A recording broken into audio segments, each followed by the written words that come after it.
De volta com o Educador em Entrevista, eu converso agora com o advogado especialista Dr. Fúvio Rebouças. Fúvio, gratidão pela participação conosco, boa tarde. Luciano, boa tarde. A gratidão é da nossa parte da Jequitibá, minha pessoal, poder fazer parte aí de um programa tão relevante aí para a região, uma rádio que é referência aí, né, de audiência aí em Batatais e região. Então, estou aqui com muita satisfação para a gente poder bater um papo. Nós agradecemos muito e vamos falar de um tema que acho que muitas pessoas já ouviram falar, mas muitas não têm conhecimento aprofundado do tema, que são precatórios, não é? Perfeito. Eu queria começar justamente isso, né? Com a definição do que seriam precatórios e a diferença entre precatórios e os ativos judiciais. Pois não. Bom, precatórios, na verdade, são modalidade de pagamento, né? Quando nós enfrentamos num processo judicial um ente público, seja da administração direta dos municípios, dos estados, ou mesmo da União Federal, ou da chamada administração indireta, que são as empresas públicas, né, as autarquias, empresas públicas, uma vez vencida aquela demanda, uma vez vitorioso o demandante naquele processo, ele passa a ter o direito a uma indenização. Essa indenização ela é inscrita no orçamento, porque a entidade pública precisa ter um planejamento para fazer aquele pagamento, e ao nome dessa requisição é que é conferido o título de precatório.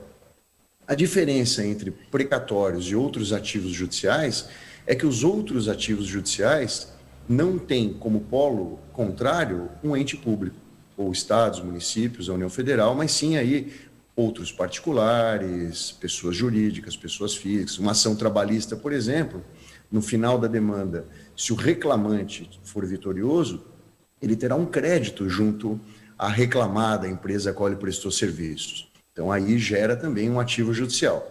Então, a diferença básica é essa. Ativos judiciais são o gênero da qual os precatórios são a espécie.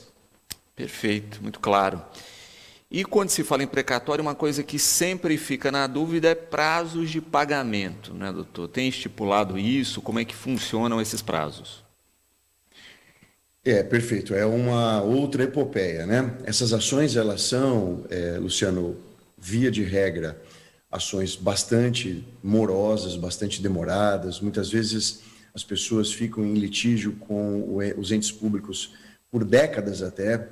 Temos conhecimento de processos que duraram 30, 40 anos até, né? Parece um exagero, aliás, penso até que seja um exagero, mas a realidade é que algumas acabam perdurando por todo esse período. Aí, algumas ações que estão aí nas cortes, principalmente no Superior Tribunal de Justiça e no Supremo Tribunal Federal, por até 4 décadas, às vezes até um pouco mais. Vencida essa etapa, ou seja, quando já não há mais discussão sobre o mérito da questão, quando não há discussão, inclusive, sobre os valores devidos, já está tudo pacificado, tudo já enfrentado e resolvido, há a inscrição em alguma data orçamentária. Então, por exemplo, ganhou um processo contra o Estado de São Paulo, gera um precatório. Esse precatório vai ser inscrito, vamos imaginar agora, para o exercício fiscal de 2022. Quando é que o titular desse crédito vai ter direito ao recebimento, ou seja, quando que efetivamente ele vai receber? Infelizmente, as notícias não são muito alvissareiras. O Estado de São Paulo está pagando atualmente os precatórios inscritos no exercício de 2003. Portanto, há 18, quase 19 anos de lapso temporal entre a expectativa da concretização e do recebimento daquele ativo e a realidade fática, né? Existe uma diferença muito grande de tempo, infelizmente. E muitas vezes a gente acaba ouvindo isso, né, da dívida, né, de municípios, de estados, etc. E a gente sabe que uma fatia muito grande desse endividamento é via precatórios e que vai tendo esse pagamento gradual aí, não é, doutor? Isso, faz parte da dívida pública, né, da dívida interna dos estados, dos municípios e mesmo da União Federal. Os precatórios são os compromissos que foram gerados através dessas ações judiciais, dos resultados dessas ações judiciais, e em que o ente público passa a ser o devedor para o particular, seja uma pessoa jurídica ou sejam pessoas físicas, né? realmente compõem o quadro das dívidas internas desses municípios, estados e União Federal. E toda a ação aí, né, ligada ao órgão público vai gerar precatórios? Existem algumas ações que gerem pagamento imediato? Não, pagamentos imediatos não existem porque o Estado precisa, o Estado lato sensu, né? Eu me refiro ao Estado como qualquer ente público. O Estado ele precisa ter um planejamento. Por isso que a lei orçamentária anual, a LOA, que a gente discute sempre, ela é redigida, preparada com um ano de antecedência, para que o Estado possa saber quais serão as suas arrecadações, quais serão as suas receitas e quais serão as suas despesas no ano subsequente. Porque, diferentemente dos particulares, que têm aquele seu orçamento, aquele seu planejamento um pouco mais liberado, as pessoas têm o livre-arbítrio para poder discernir e tomar as suas decisões com relação a quais dívidas ela irá contrair e em que momento ela fará aqueles pagamentos, em que momento ela fará os seus desembolsos. O Estado ele é um pouco mais engessado, ele precisa ter essa antecedência para que não seja pego, que não seja colhido de surpresa com o surgimento de uma dívida, de um valor a ser pago, sem ter o orçamento correspondente, sem ter o recurso correspondente para enfrentar esse momento, né? Então, precisa ser realmente com bastante antecedência. O que existe, Luciano, e talvez aí as pessoas tenham essas dúvidas, são as chamadas requisições ou obrigações de pequeno valor. O que são essas RPVs, requisições de pequeno valor? São valores devidos pelos entes públicos e que não atingem o montante equivalente a 60 salários mínimos. Então, nesse caso, elas não estão sujeitas à inscrição para pagamento por precatório. Elas muitas vezes são pagas dentro do próprio exercício orçamentário. Como elas têm valores menores, elas têm condições de ser suportadas pelo Estado num tempo menor do que aquele exigido por valores maiores. Virgínia, Caio e Luiz Carlos, os três com a mesma questão, né? Nós falávamos aí dessa questão do pagamento, né? Dessa bola de neve que muitas vezes vira temporal, né? A gente citava o caso do Estado, aí com cerca de 19 anos de atraso em pagamentos, mas eles tocam numa questão comum, né? Que é idade e saúde. Muitas vezes a pessoa, nessa perspectiva, olha, só daqui 19 anos, olha, eu não tenho idade ou talvez eu não tenha saúde, né, para receber lá na frente. Existe possibilidade de acelerar esse processo nesses casos? Já é previsto esse acelerador, né? Já é previsto, inclusive, em normativas legais, na própria legislação já tem essa previsão. O que, no estado de São Paulo, por exemplo, não alivia muito a situação. Né? Nós temos as questões chamadas questões de preferência e até em algumas situações específicas, por exemplo, pessoas acima de 80 anos ou com alguma doença, que seja uma doença mais séria, por exemplo, HIV, situações de câncer, né? Nós temos as chamadas superpreferências, que elas se sobrepõem pela própria urgência que o caso requer, elas se sobrepõem a outras, né? Como naturalmente deveria acontecer. O que ocorre é que, como a gente tratou lá um pouquinho no bloco anterior, os processos demoram muito para chegarem até o seu final, até o seu desfecho, muitas pessoas acabam já tendo essa condição da preferência. Então, o servidor público, por exemplo, demandando contra o Estado, ele começa ali a sua batalha aos 30 e poucos anos, leva 20 e poucos anos para conseguir ser vitorioso e ter o seu crédito orçamentado, já atingiu 60 anos. Portanto, já está no seu direito de preferência potencial de ser exercido. E essas ações, normalmente, elas são propostas por sindicatos e associações de categorias profissionais. Então, no mesmo processo, nós temos abrangidos 500, 800, até 10 mil servidores públicos, todos com aquela mesma condição. Ou seja, existe a preferência e ela deve ser exercida sempre que possível, porque ajuda bastante nessa fila, mas é uma preferência que, pelo número de pessoas e pela capacidade de pagamento de municípios e estados, acaba dando uma refrescada muito breve, muito pequena nesse gargalo que é a fila de pagamentos. Perfeito. E na questão de transferência de um precatório, né? Eu ganhei, está lá, né, aguardando. Eu posso transferir para alguém esse precatório ou até mesmo vender um precatório? Sim, existe essa possibilidade. Inclusive, essa é a atuação que nós estamos nos dedicando nos últimos anos da Jequitibá, que é a chamada cessão do crédito, né? Tanto sendo um precatório, como às vezes até um creditório, existe um mercado todo para fazer essa absorção, passa a ser uma opção para as pessoas que não querem ou não podem aguardar o curso natural desse pagamento. Então, nós costumamos dizer na empresa que existem duas situações que são as situações geradoras de uma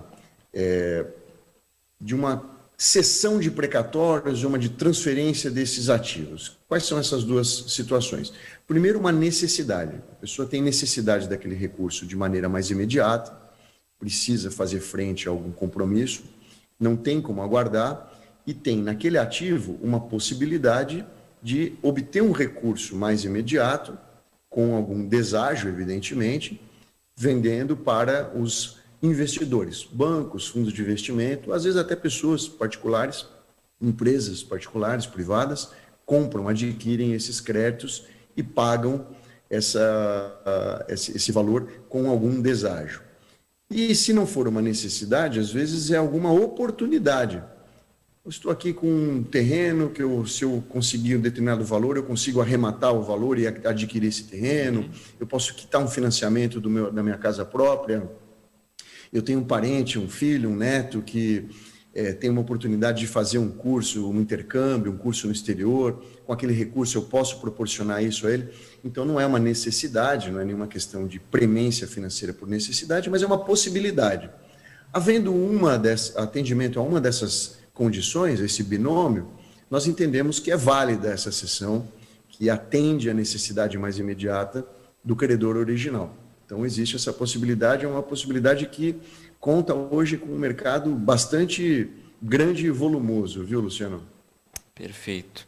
E é interessante pensar nessa possibilidade, como você bem coloca, que muitas vezes as pessoas têm essa necessidade, sabem que não vão ter o acesso imediato ao recurso, vão ter que esperar muito e acabam, muitas vezes, congelando o seu projeto de vida. Perdendo, às vezes, a oportunidade, né? Sim, sim. Sem sombra de dúvida. E falando nessa questão de transferência, tá lá, eu tenho um familiar que tem um precatório para receber, esse familiar faleceu, né? Se perde esse precatório ou não, ou a família tem direito? Não, ele não se perde, ele é transmissível por herança, né? Existe uma questão sucessória envolvida, nós precisamos verificar sempre qual a natureza desse crédito, para que nós possamos identificar a linha sucessória. É diferente? É um pouco diferente, porque quando nós estamos lidando, por exemplo, com questões previdenciárias, vamos imaginar que esse precatório seja um precatório vinculado ao Instituto Nacional de Seguro Social, INSS. A linha sucessória da Previdência é diferente daquela do direito civil. Então, existem os herdeiros, que são os herdeiros e sucessores previdenciários, diferentes daqueles civis. Por exemplo, o primeiro, no caso do INSS, o primeiro herdeiro daquele crédito é o cônjuge.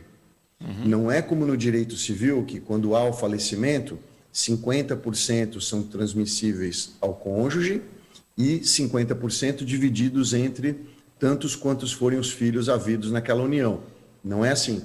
No INSS, nas questões previdenciárias, uma vez atendida uma condição, desaparecem os demais. Então, o cônjuge herda 100% daquele crédito. O ativo fica 100% de titularidade do cônjuge sobrevivente, o cônjuge chamado supérstite. Então, na questão civil, a ordem de sucessão é uma. Nas questões previdenciárias, a ordem de sucessão é um pouco diversa. Mas, objetivamente, sim, o crédito não se extingue, ele é passível de sucessão para os familiares que tiverem direito a esse crédito. E aí, nesse processo aí, é importante a questão específica de ter o inventário correto. É fundamental, é fundamental. Aliás, como via de regra, é importante a gente sempre deixar a questão burocrática. O Brasil, ele herdou dos portugueses essa mentalidade cartorial, né? Aproveitando o espaço aqui dessa a rádio, dessa emissora por internet, que tem essa finalidade educativa. Eu acho que é interessante a gente discutir, entender um pouquinho questões brasileiras, questões nacionais, né? Sim. Nós herdamos essa mentalidade, que é uma mentalidade cartorial. No Brasil, a gente gosta de carimbo, no Brasil, a gente gosta de selo, no Brasil, a gente gosta dessas marcas assim que dão aquela impressão, dão aquela aparência de que tudo está muito legalizado, muito correto, muito certinho, né? Então, diante dessa necessidade nacional, que é o atendimento à burocracia, é muito importante que toda a documentação sempre esteja em dia, sempre esteja de forma correta, organizada de forma correta. Então, adquirir um imóvel não é necessário que a gente apenas faça o contrato entre as partes. Vamos fazer a escrituração, vamos levar essa escritura a registro público para que seja feita realmente, as etapas sejam cumpridas de forma completa e a pessoa possa ter a segurança daquela garantia imobiliária. Com os precatórios é a mesma coisa. A gente tem um falecimento, infelizmente, situação de vida, contingência de vida. Há um falecimento, vamos cuidar do inventário, no prazo legal, 30 dias para abertura do procedimento. No inventário, ao final do inventário, nós teremos o chamado formal de partilha, em que nós teremos quais são os valores a serem partilhados e para quem serão partilhados esses valores, quem são os herdeiros daquele espólio, né? Então, realmente, é bastante importante que a gente tenha definido isso, porque aí o juiz vai olhar para o processo e depois para o crédito e falar, ok, temos aqui 100 mil reais. A quem eu pago? Para quem eu libero esse valor? Ah, tem uma viúva. Ah, mas parece que teve um filho lá. Não, mas um filho pleiteou o reconhecimento. Não era uma situação que estava legalizada à época, mas agora já está. Então fica uma situação confusa e todas as situações confusas para a justiça implicam em quê? Perda de tempo. A pessoa vai ter que entrar com procedimento judicial, mais alguns anos até que tudo aquilo se regularize. Então, se tiver tudo regularizado desde o princípio, menos um problema, menos tempo perdido. Perfeito.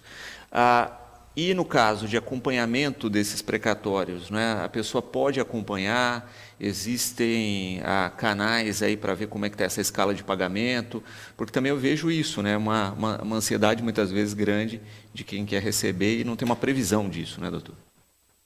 Sim, existe. Hoje em dia a tecnologia ajuda bastante, porque todos os tribunais, indistintamente, todos os tribunais, alguns são um pouco mais amigáveis, outros são um pouco mais difíceis de a gente explorar, mas todos os tribunais de justiça dos estados, os próprios tribunais regionais federais, que quando se tratam de precatórios federais, processos contra a União e autarquias federais, todos eles, nos seus endereços eletrônicos, têm lá uma aba, um setor em que tratam dos precatórios. E lá a gente consegue ver qual é a ordem cronológica, quais os precatórios que estão sendo pagos, quanto ainda falta para chegar naquele momento do recebimento do seu próprio precatório.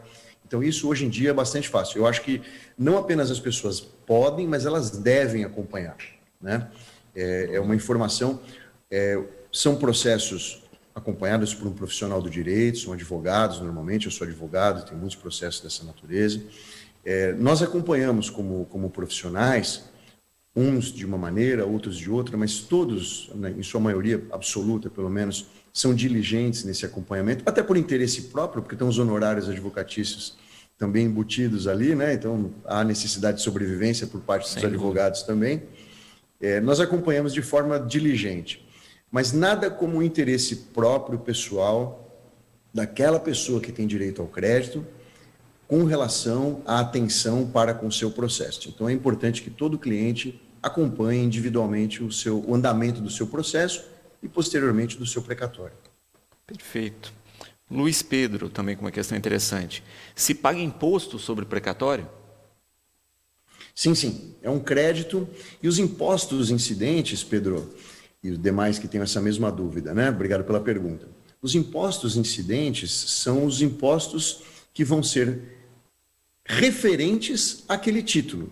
Então, por exemplo, é uma questão indenizatória, não incide, por exemplo, o imposto de renda, porque é uma questão indenizatória e as verbas de natureza indenizatória são isentas de tributação de imposto de renda.